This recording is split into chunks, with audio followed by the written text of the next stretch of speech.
a gente che giudica e sfortuna e lata, mi fa venire una raggio che non saccia che facesse.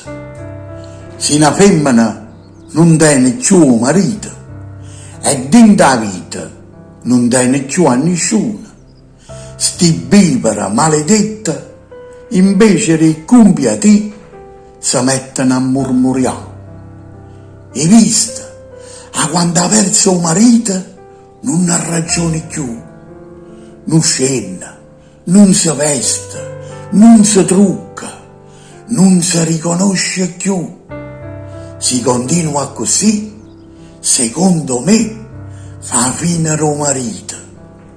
Ma voi avete capito quando fanno schifo?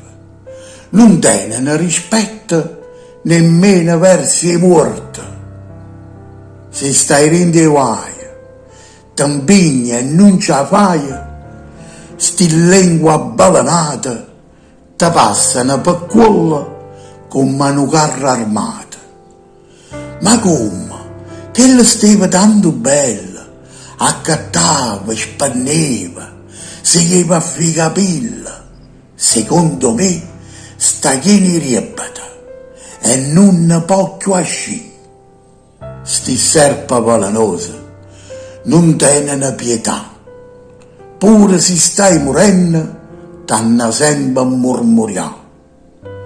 E lacrimina mamma, che purtroppo ha perso figlio, a sta schifezza essere umana non l'ha fatta mai impressione.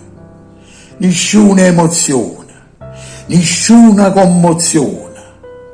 La fanno in una vecchiarella che non può camminare, non le fa pena, anzi si mettono a commentare. Fino a qualche anno fa era ancora arzilla e si può dire che era pure bella. Rinda poco tempo si è fatta brutta, malata e bicchiarella.